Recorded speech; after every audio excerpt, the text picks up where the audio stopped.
First, আমি প্রথম আলোর একটা নিউজের অংশবিশেষ আমি পড়ে শোনাচ্ছি। 2015 সালে প্রথমবারের মতো যুক্তরাজ্যের পার্লামেন্টে সদ্য নির্বাচিত হওয়ার পর তিলুক সিদ্দিকী যুক্তরাজ্যে আওয়ামী লীগের এক কর্মসূচিতে অংশ নিয়েছিলেন। সেখানে তার খালা শেখ হাসিনাও ছিলেন। তিনি তিলুকের কপালে অভিনন্দনের চুমু দিয়েছিলেন। সেই সময় উল্লসিত সমর্থকদের সামনে তিনি বলেছিলেন, আপনার সহযোগিতা ছাড়া আমি কখনোই এখানে একজন ব্রিটিশ এমপি হিসেবে দাঁড়াতে পারতাম না।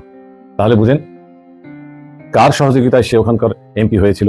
এবং লন্ডনের মতো জায়গায় সেখানে তাকে বাড়ি গাড়ি উপহার দেয় আওয়ামী লীগের নেতা।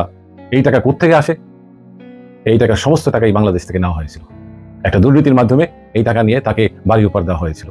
আর এই যে শেখ পরিবারের আত্মীয় স্বজন, শেখ হাসিনার আত্মীয় স্বজন, তারা বিদেশে লন্ডন, আমেরিকায়, কানাডায়, ফ্রান্সে বিভিন্ন জায়গায় তারা বাংলাদেশের টাকা লুটপাট করে নিয়ে ওখানে তারা আরাম আয়েশের জীবনযাপন করছে। এই টাকা কার? আপনার, আমার, বাংলাদেশের।